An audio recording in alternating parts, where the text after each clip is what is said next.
এখানে দুইটা মৃত এবং দুইটা জীবিতর কথা বলা হয়েছে। দুইবার মৃত এবং দুইবার জীবিত এই কোরআনের আয়াত দ্বারা এটাই প্রমাণিত হয়। আল্লাহ কুরআনুল কারীমের মধ্যে বলে, কাইফা তাকফুরুনা বিল্লাহি ওয়া কুনতুম আমওয়াতান ফাআহইয়াকুম সুম্মা ইউমীতুকুম সুম্মা ইউহয়ীকুম ثم يميتكم ثم يحييكم ثم إلينا ترجعون।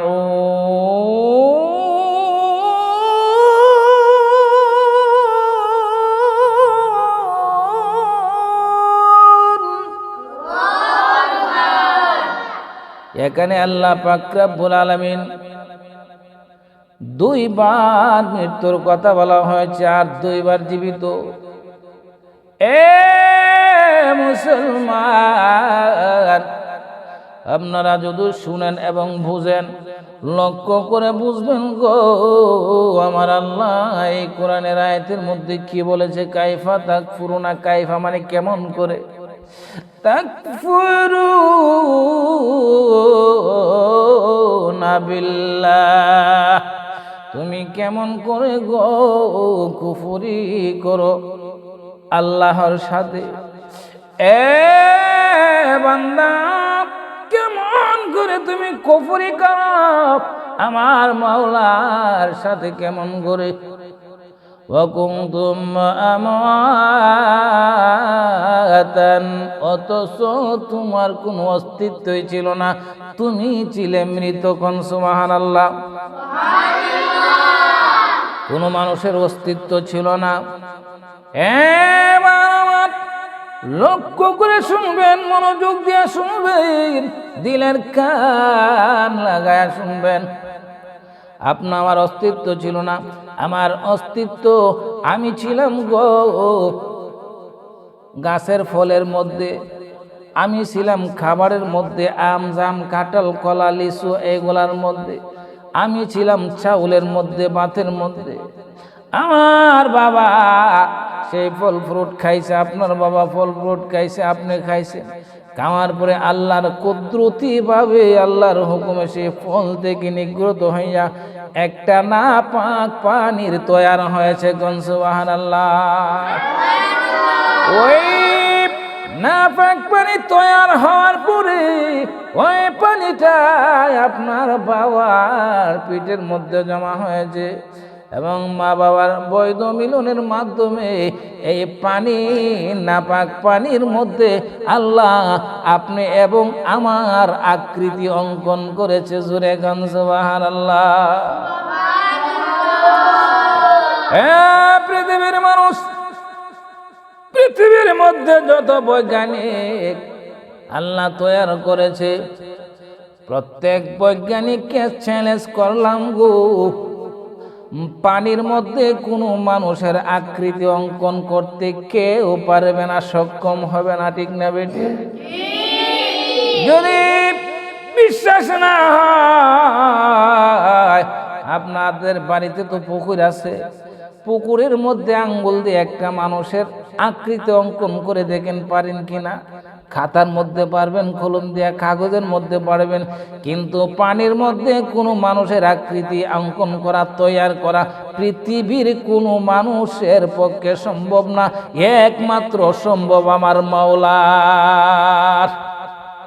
এই জন্য বলা হয় সৃষ্টিকর্তা।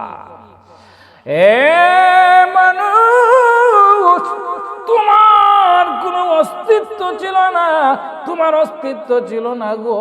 তোমার মা বাবা ফল ফ্রুট খাওয়ার পরে, তোমার নাপাক মানে তৈরি হওয়ার পরে বৈধ মিলনের মাধ্যমে সেই পানির মধ্যে আমার আল্লাহ কুদরতি ভাবে তোমার এত সুন্দর চেহারাটা অঙ্কন করে তোমাকে তোমার মায়ের পেটে দিয়েছে। বান্দা রে, একটু ভেবো না, একটু চিন্তা করো না, তুমি কি ছিলে? তোমার তো অস্তিত্বই ছিল না। এখন তুমি কেমন করে তুমি আমি মাওলার সাথে কুফরি করো, কেমন করে গো আমি আল্লাহর সাথে নাফরমানি করো। আমওয়াতান একটা মৃত, ফাআহয়াকুম সুম্মা ইউমীতুকুম, তারপরে এই মৃত থেকে তোমাকে আমার আল্লাহ জীবিত করেছে। কোন সুবহানাল্লাহ। এ ভাব হে ভাইরা, মনোযোগ দিয়ে শুনেন গো, কেমন করে জীবিত করেছে মৃত থেকে নাপাক পানির মধ্যে অঙ্কন করার পরে মা বাবার মিলনের মাধ্যমে তোমাকে যখন নাপাক পানিটা তোমার মায়ের শেকেমের ভিতরে চলে গেছে, যাওয়ার পরে সেই পানিটাকে আল্লাহ একটা রক্তের চাকায় পরিণত করে দিয়েছে। আল্লাহর হুকুমে রক্তের চাকা পরিণত হয়েছে। সেই রক্তের চাকাটা আবার 40 দিন পরে একটা গোশতের টুকরা হয়েছে। এই গোশতের টুকরাটা বাড়তে বাড়তে বড় হইতে হইতে গো তোমার হাত গজাইছে, পাও গজাইছে। এখনো কিন্তু আপনি মৃত, এখনো মায়ের পেটে আপনি জীবিত না মৃত। হাত হইছে, পা হইছে, চোখ হইছে, নাক কানের যোগ হইছে, মুখ হইছে। তখন আমার আল্লাহ ডাক দিয়ে বলে, ফেরেশতারা রে, আমি আমার বান্দির পেটের ভিতরে যে মানুষটা অঙ্কন করে দিয়েছি নাপাক পানির মধ্যে, এই মানুষটার ভিতরে মানুষটাকে আমি জীবিত করতে হবে। সুবহানাল্লাহ গণ। এ ফেরেশতারা ডাক দিয়ে বলে, মাওলা ওই মানুষটাকে জীবিত করা আপনার পক্ষে কোনো ব্যাপার না, কিভাবে জীবিত করবে করে দেন। তখন আল্লাহর হুকুমে ওই মানুষটার যে রূহ আল্লাহ বানিয়ে রেখেছে, সে রূহকে হুকুম করেছে, রূহ সেই ছোট বাচ্চা মায়ের পেটের ভিতরে, সেই রূহটা তার ভিতরে চলে গেছে। তখনই আপনি মায়ের পেটে জিন্দা হয়েছেন। হাত পা নাড়ানো শুরু করেছে। আল্লাহ বলে, কাইফা তাকফুরুনা বিল্লাহি ওয়া কুনতুম আমওয়াতান, কেমন করে কুফরি করছ রে বান্দা আমার সাথে, অথচ তুই ছিলে মৃত। ফাআহয়াকুম, তোমাকে তোমার মায়ের পেটের ভিতরে রূহ দ্বারা একটা জিনিস দিয়ে তোমাকে আমি জীবিত করেছি। রূহ কি জিনিস? রূহ কি জিনিস জানেন? কোরআনের মধ্যে আছে। আল্লাহ বলে নবীজিকে, আপনাকে জিজ্ঞাসা করবে রূহ সম্পর্কে। ইয়াসআলুনাকা আনির রূহ,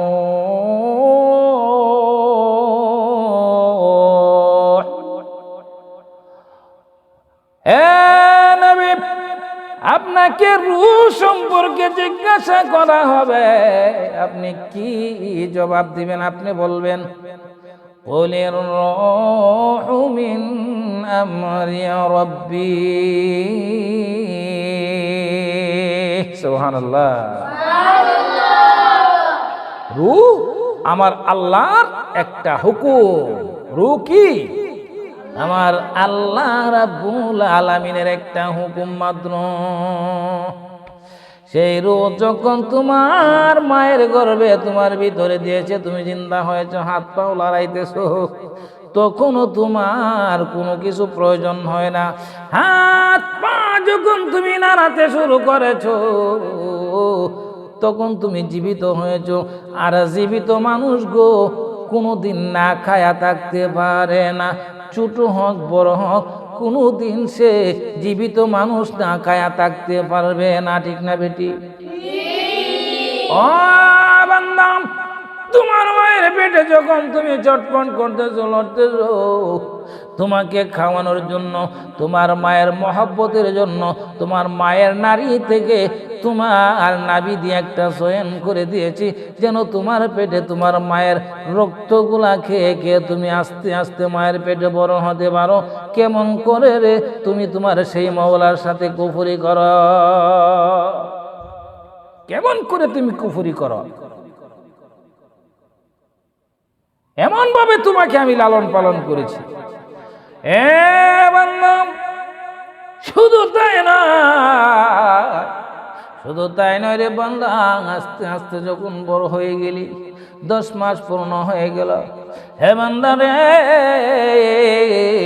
আমি আল্লাহ তুমি এমনভাবে সুন্দরভাবে তোমাকে আমি সাজায় রাখছি।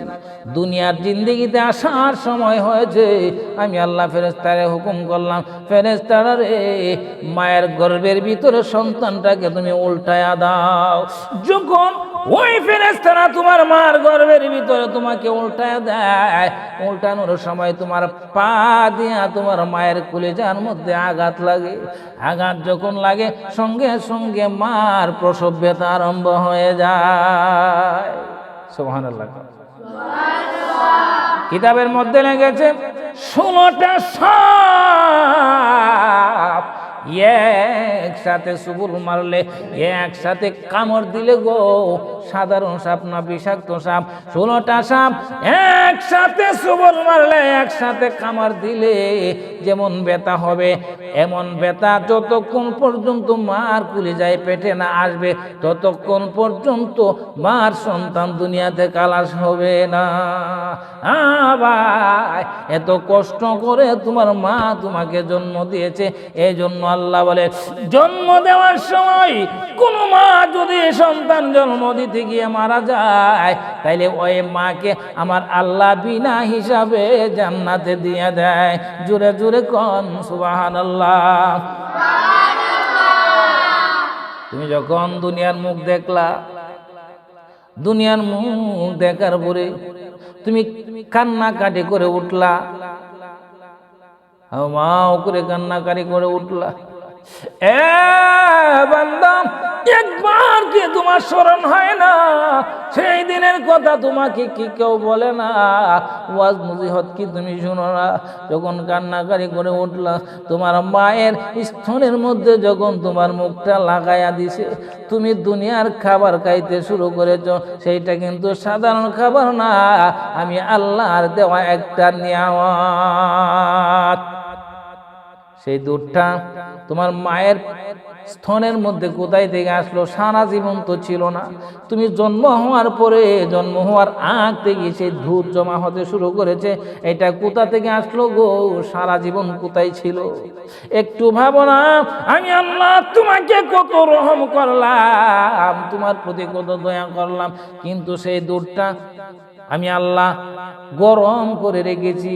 বেশি গরম না, যাতে মুখে দিলে তোমার কষ্ট হবে, আর এমন ঠান্ডাও না যাতে খাইলে তোমার ঠান্ডা লেগে যায়। আমি আল্লাহ নরমাল একটা গরম করে রেখেছি, যে গরমটা তোমার পেটে গেলে সইবে এবং তোমার রোগ মুক্তির কারণ হয়ে সেই দুধের মধ্যে অনেক রোগ মুক্তির ওষুধ দিয়া রাখছে আমি আল্লাহ। কোন সুবহানাল্লাহ।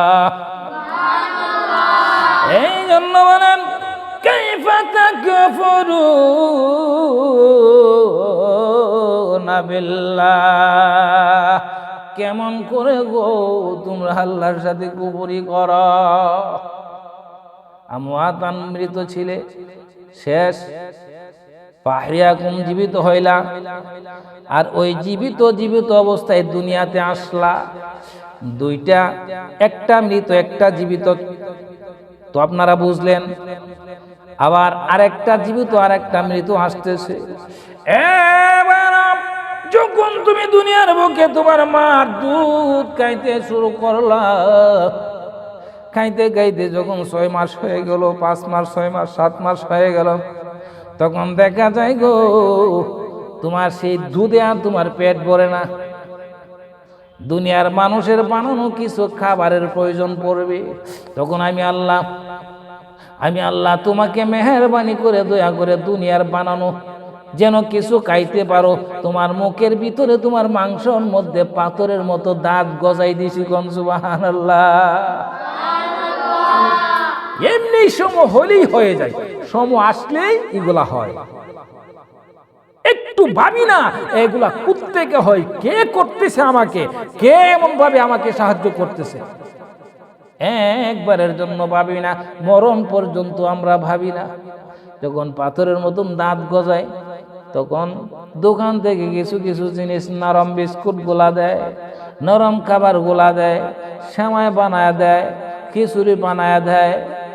মা জানে গো কি খাইলে আমার সন্তান খাইতে পারবে, সুন্দর সুন্দর বানায় দেয়।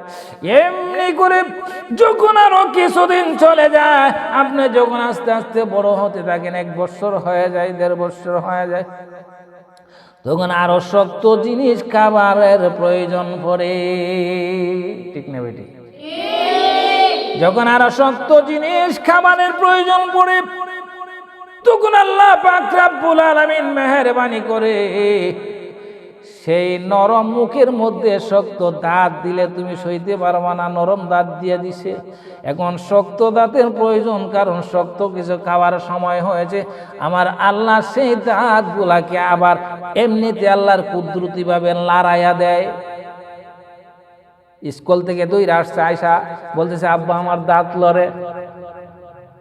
ঘুম থেকে উঠেছে, ঘুম থেকে উঠে বাবাকে বলে, মাকে বলে, মা গো আমার দাঁত লড়ে। কোন দাঁতটা উপরে না নিচে, উপরে আবার কোন নিচে, আমার দাঁত লড়ে। কিন্তু মাও ভাবে না, বাবাও ভাবে না, এত মজবুত এত শক্ত দাঁত কেমন করে লড়লো। কোথাও তো বাড়িও খাইছে না, কেউ লড়াইও দিছে না। ঘুম থেকে উঠে বলে আমার দাঁত লড়তেছে। এই লড়ানির কাজটা কে করে দিয়েছে? একবারের জন্য কেউ ভাবে না এই কাজটা কে করলো? আমার আল্লাহ। আমার আল্লাহ ভাবছে যে এখন শক্ত জিনিস খাওয়ার প্রয়োজন, সেই দাঁতের আর প্রয়োজন নাই। সেই দাঁত পড়ে গেছে, লড়ে গেছে, পালাইছে। পালায়া দেওয়ার পরে দেখা গেল কিছুদিন একসাথে আবার পড়ে না। সুবহানাল্লাহ। কারণ একসাথে যদি সব দাঁত পড়ে যায়, আবার নতুন দাঁত উঠার আগে সে খাইতে কষ্ট করবে। আমার আল্লাহ বলে, বান্দারা তোমাকে আমি কষ্ট দিতে চাই না। তোমার পেটে থেকে আমি আল্লাহর রহম পাইয়া, আমি আল্লাহর বরকতে রহমতে দুনিয়াতে আসছো। এখনো তোমার প্রতি আমি আল্লাহর রহমত আছে, তোমাকে কষ্ট দিতে চাই না। এই কারণে একটা পরে আরেকটা উঠে, একটা পরে আরেকটা উঠে। সুবহানাল্লাহ। এমন ভাবে দেইরা দেরি করে একটার পরে একটা উঠতেছে, পালতেছে, পালায়া সব পরিষ্কার। পরিষ্কার হওয়ার পরে দেখা গেল এই দিক দিয়ে পুরান দাঁত গুলা পরে পরিষ্কার, আর ওই দিক দিয়ে নতুন দাঁত গুলা গজায় মুখ ভরে গেছে। এখন শক্ত জিনিস খাবারের উপযুক্ত হয়ে গেছো। আমার আল্লাহ বলে, কাইফা তাকফুরুনা বিল্লাহি ওয়া কুনতুম আমওয়াতান ফাআহয়াকুম সুম্মা ইউমীতুকুম। তোমরা কেমন ভাবে আমি আল্লাহর সাথে কুফরি করো, নাফরমানি করো, অথচ ছিলে তোমরা মৃত। ফাআহয়াকুম, তোমাদেরকে করলাম জীবিত। কিন্তু সেই জীবিতের পরের যে মৃতটা, সেইটাই হলো আমাদের চোখের সামনে হয় দুনিয়ার জিন্দেগির মরা। সুবহানাল্লাহ। এত কিছু করার পরেও যদি তুমি আমি আল্লাহর সাথে নাফরমানি কোনো করতে পারো, কিন্তু থাকতে পারবা না। দুনিয়ার মধ্যে তোমাকে কিছু দিনের জন্য সময় দিলাম, এই দুনিয়া ছেড়েও তোমাকে একদিন চলে যেতে হবে, আবার তোমাকে মৃত দান করব। আল্লাহ কোরআনে বলে, আল্লাহ কুরআনুল কারীমের মধ্যে বলেন, আইনামা তাকুনু ইউদরিকুমুল মাউতু ওয়ালাউ কুনতুম ফি বুরুজিম মুশাইয়াদা। পৃথিবীর মানুষ শোনো রে, শোনো, তোমরা যদি সুদৃঢ় একটা দুর্গ বানাও, আর এই দুর্গ বানায়া দুর্গের ভিতরে তুমি লুকিয়ে থাকো, সীসা গালাইয়া প্রাচীর বানাইয়া সে প্রাচীরের ভিতরে লুকিয়ে থাকো। শামের বাদশা আবরার মতন লোহার সিন্ধুক বানাইয়া সেই সিন্ধুকের ভিতরে লুকিয়ে থাকো।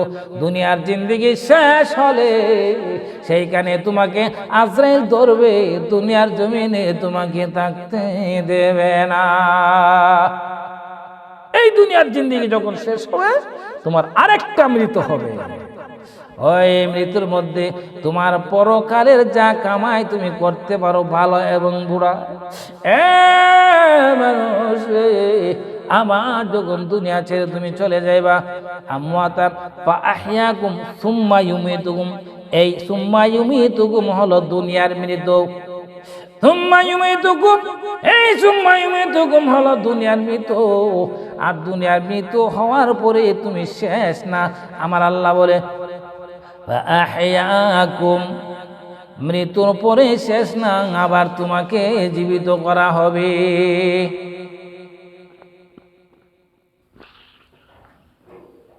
এমনি করে আল্লাহ পাক রব্বুল আলামিন বলে দুনিয়া ছেড়ে তুমি চলে যাইবা, তোমাকে মাটি দিব, কাফন করবে, দাফন করবে। তুমি মনে করো না তোমাকে মাটিয়ে খেয়ে ফেলবে, তুমি শেষ, তুমি মিসমার হয়ে গেছো। আবার তোমাকে কবর থেকে জীবিত করে তোমাকে উঠাবে। এইটা হলো ফাআহইয়াকুম সুম্মা ইউমীতুকুম সুম্মা ইউহয়ীকুম, এইটা হলো মৃত্যুর পরে আবার জীবিত। এরপরে আল্লাহ শেষ অংশের মধ্যে বলেছে মৃত্যু হলেই তোমার শেষ নাই।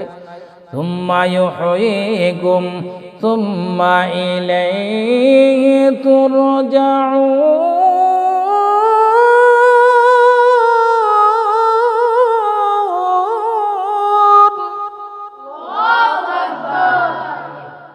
আবার তোমাকে আল্লাহর দরবারে ফিরে যেতে হবে। হে মানুষ, তুমি মরলে শেষ নয়, তোমাকে মাটিয়ে খেয়ে ফেলবে ঠিক, তোমার হাড় গুলাকে চূর্ণ বিচূর্ণ করে দিবে, কিন্তু আল্লাহর হুকুমে তোমাকে সে মাটি থেকে আবার পুনর্বার জীবিত করা হবে। আল্লাহ বলবে কোন হয়ে যাবে। কিতাবের মধ্যে বলছে আসছে যখন মানুষকে কীরা মাটিয়ে খেয়ে ফেলবে, আবার কবরে জিন্দা করার সময় আল্লাহ যখন হুকুম করবে এ মাটি তোমরা যে যাকে খেয়েছো তাদেরকে আবার তোমরা ছেড়ে দাও, প্রত্যেকটা মাটি এবং কীরাগুলা ভূমি করে তোমাদেরকে ছেড়ে দিবে। আবার তোমার পূর্ণ দেহ গঠন করা হবে, সেই গঠন করা দেহের ভিতরে তোমার রূহকে আবার দেওয়া হবে। জীবিত হইয়া মাথা জারতে জারতে হাসরের ময়দানে চলে যেতে হবে। কিতাবের মধ্যে বলেছে যখন সিংহায় ফু দিবে, প্রথম সিংহায় ফু দেওয়ার পরে সমস্ত পৃথিবী চূর্ণ বিচূর্ণ হয়ে যাবে। দ্বিতীয় সিংহায় ফু দেওয়ার পরে কবর থেকে সমস্ত মানুষ উঠে দাঁড়িয়ে যাবে। আর সর্বপ্রথম আপনি আমার পেয়ারা নবী মাথা জারতে জারতে হাসরের মাঠের দিকে রওনা দিবে, আর পাছনে পাছনে সমস্ত মানুষ হাসরের মাঠের দিকে রওনা দিবে। এর মানে হলো এই আয়াতের দ্বারা বোঝা যায় মৃত্যু হলেই শেষ নয়, মৃত্যুর পরে আবার জীবিত করা হবে, আবার হিসাব নিকাশের সামনে দাঁড়াতে হবে। এই জন্য কোরআনের মধ্যে বলে কাইফা তাকফুরুনা বিল্লাহি ওয়া কুনতুম আমওয়াতান ফাআহইয়াকুম সুম্মা ইউমীতুকুম সুম্মা ইউহয়ীকুম সুম্মা ইলাইহি তুরজাউন।